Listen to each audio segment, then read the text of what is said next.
ओम शांति। हमारी अति आदरणीय दादी जानकी, जो अपनी ईश्वरीय विश्वविद्यालय की चीफ रही, उनके सानिध्य और पालना में मुझ आत्मा को रहने का अवसर प्राप्त हुआ। कहूँ दादियों की ही पालना मिलती रही। कुछ एक ऐसे अनुभव जो डायरेक्ट दादी ने मुझे शिक्षा के रूप से, स्नेह के रूप से शेयर किए, वो मैं आपके सम्मुख रखूंगी। दादी जी हम टीचर्स की टीचर्स थी। हम सबको उन्होंने संजोया, तैयार किया।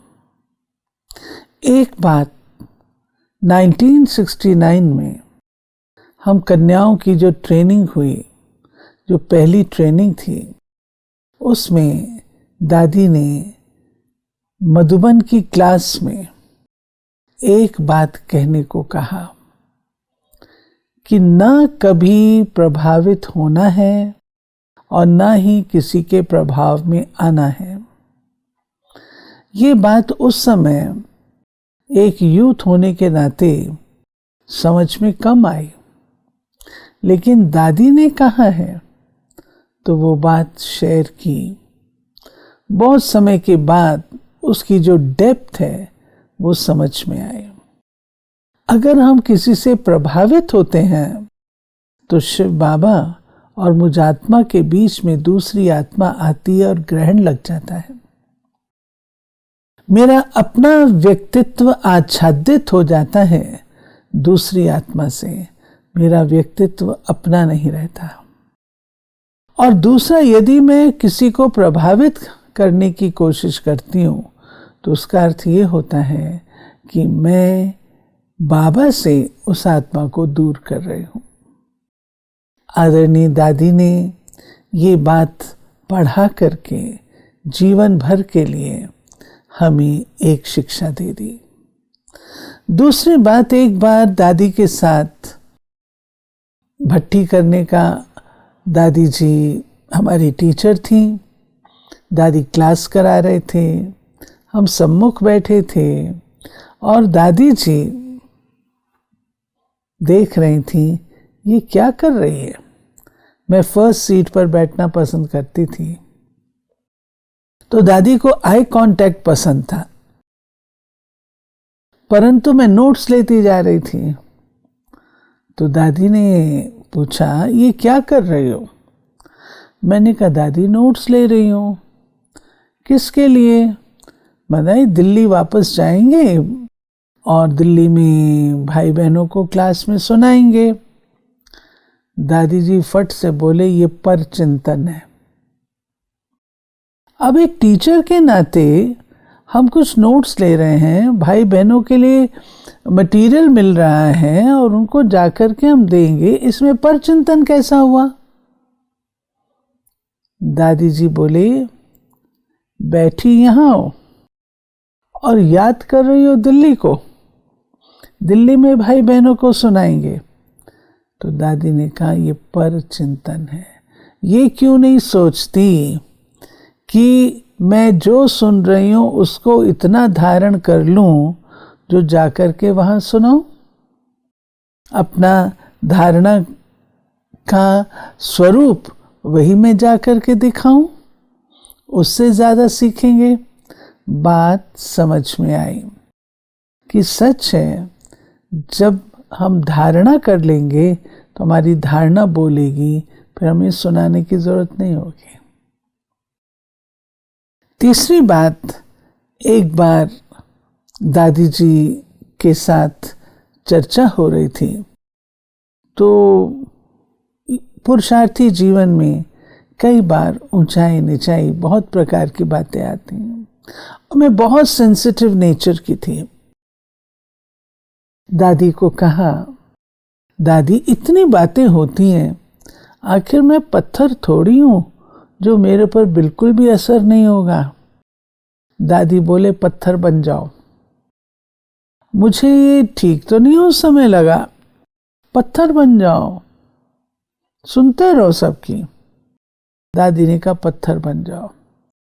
और ये शायद उस समय मुझे क्रूड शब्द लगा, सखत शब्द लगा, लेकिन सच्चाई तो यही है कि हमें अपने आप को बिल्कुल इतना शक्तिशाली बनाना है, अचल अडोल बनाना है, जो कोई भी आत्मा का प्रभाव, कोई कुछ भी कहती है, ठंडा गरम, निंदा स्तुति, मान अपमान, लाभ हानि, जय पराजय, इसका प्रभाव न पड़े।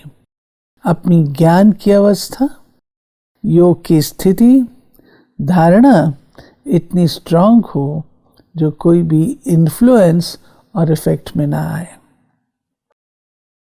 एक और घटना जो बहुत ही शिक्षाप्रद रही, वह थी एक बार एक आत्मा जिसके साथ मेरा बहुत अच्छा व्यवहारिक संबंध था और बहुत विश्वास भी था। उस आत्मा ने मेरे साथ झूठ बोल दिया। झूठ बोला तो मुझे बहुत रंज हुआ कि जिस पर मैंने इतना विश्वास किया, वो आत्मा ने मेरे साथ झूठ बोला, मेरे विश्वास को तोड़ दिया। मैंने दादी को बताया, दादी ऐसी ऐसी बात है।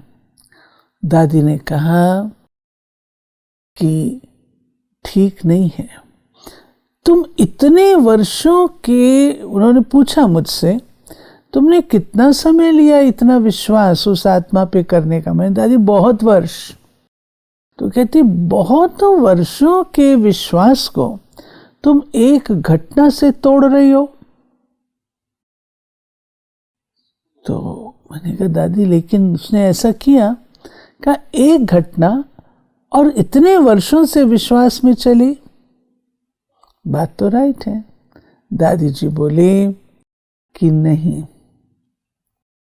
विश्वास रखना होगा, दिल से क्षमा करना होगा। मैं दादी वैसा विश्वास तो नहीं हो सकता। बोले अगर तुम विश्वास नहीं रखोगी, तुम्हारे वाइब्रेशन जाएंगे, और जो तुम्हारे वाइब्रेशन जाएंगे उसको वो नॉर्मल होने नहीं देंगे। तुम्हारे संबंध नॉर्मल नहीं हो पाएंगे। तुम्हें विश्वास रखना होगा। मैं दादी अटेंशन तो रखना पड़ेगा। दादी बोले अटेंशन भल रखो, परंतु विश्वास नहीं तोड़ो, दिल से क्षमा करो। और ये बात मुझे बहुत अच्छी रीति से याद रहती है। पारस्परिक संबंधों में ऐसी बातें आती हैं और हम देखते हैं कि जब दिल से क्षमा करते हैं और विश्वास रखते हैं तो वो बात ठीक सुधर भी जाती है। लास्ट बात एक और सुनाना चाहूँगी, और वो ये कि अपनी आदरणीय दादी बेहद बुद्धि थी। दादी ने अपने व्यक्तित्व के द्वारा हमें सिखाया कि मनसा शक्ति में सेवा कितनी है। हम लोग दिल्ली में जब भी वीआईपी से मिलते थे, सेवा करते थे, तो दादी जी हमें कहती थी कि जब आप मिलो तो मुझे लंदन में फ़ोन कर देना, मैं उस समय योग करूँगी, सकाश दूंगी। ये बात मैं कब से बता रही हूँ, 76 ऑनवर्ड्स। और दादी उस समय लंदन में बैठ के योग करते थे, सकाश भेजते थे। ये है विश्व महाराजन बनने वाली आत्मा की निशानी, जो अपना क्षेत्र नहीं देखती, जो अपनी सेक्शंस नहीं देखती, इन सब से ऊपर उठ कर के विश्व कल्याण, विश्व सेवा के प्रति स्वयं को समर्पित करती है। और ऐसी मनसा शक्ति से सेवा हम देखते हैं दादी जी ने आरंभ से की है। जब भी कोई बहन भाषण करती थी तो दादी कहते थे हम तो साइलेंस में है ना, हम साइलेंस में बैठ करके उसको योग का दान दें, सकाश दें, ताकि जो बात उसे कहनी चाहिए वो उसकी बुद्धि में इमर्ज हो। प्रायः भाई बहने कहते हैं देखो इसने ये भी नहीं सुनाया, ये भी नहीं सुनाया, लेकिन दादी कहते हैं ऐसा नहीं, उसको मदद हम कर सकते हैं सकाश देवे, ताकि वो आत्मा अपनी सेवा को अच्छी रीत से कर सके। वो उसकी सेवा नहीं, हम सबकी सेवा है। आदरणीय दादी नवीनता की सागर थी और सदा नई नई बातें दादी जी की इमर्ज होती थी। प्यारे बाबा नवीनता के सागर हैं और हमारी दादी मास्टर नवीनता की सागर थी। दादी ने एक बार सुनाया था कि लंदन में क्लास कराने के बाद जब मैं कमरे में आई तो कुछ माताएं आईं और बोली क्या नया सुनाया, वही बात सुनाई। दादी कहते उस दिन से मैंने लक्ष्य रख लिया कि नहीं, मुझे कुछ नया नया सुनाना है। और डेली दादी कहते क्लास कराती थी तो नवीनता। दादी के सामने कोई भी आए तो कुछ ना कुछ लेकर के जाए, दादी ये ध्यान पे रखते थे। बात बात में पद्मों की बात कह जाते थे।